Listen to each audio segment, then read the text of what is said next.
Bienvenue dans notre émission La puissance de la grâce. Le titre de la méditation est La cuirasse. Revêtez la cuirasse de la justice. Éphésiens 6, verset 14. Nous devons revêtir chaque pièce de l'armure et demeurer inébranlables. L'Éternel nous a honorés en nous choisissant comme ses soldats. Combattons bravement pour lui en agissant pour le bien dans tous nos actes. Revêtons-nous de la justice divine comme d'une cuirasse, conscients du privilège qui nous est fait de la porter. Elle protégera notre vie spirituelle.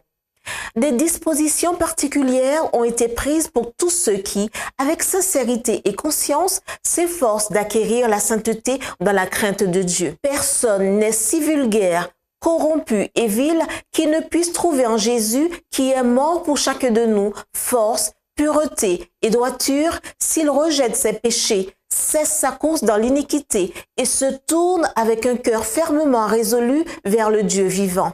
Celui-ci attend le moment de nous dépouiller de nos vêtements souillés par le péché et de nous revêtir des brillantes robes blanches de la justice. Les justes véritables qui sincèrement aiment et craignent Dieu portent le vêtement de la justice de Dieu, aussi bien dans la prospérité que dans l'adversité. Le renoncement, le sacrifice de soi, la bienveillance, la bonté, l'amour, la patience, la force morale, la confiance chrétienne sont les fruits engendrés par ceux qui sont vraiment en communion avec Dieu. Leurs actions ne sont peut-être pas proclamées au monde, mais ils luttent quotidiennement contre le mal et remportent de précieuses victoires sur la tentation et le péché. Tous ceux qui ont revêtu la robe de justice du Christ se tiendront devant lui comme ses élus, ses fidèles, ses justes. Satan n'aura aucun pouvoir pour les ravir de la main du Sauveur. Aucune âme qui réclame sa protection avec foi ne tombera sous la puissance de l'ennemi.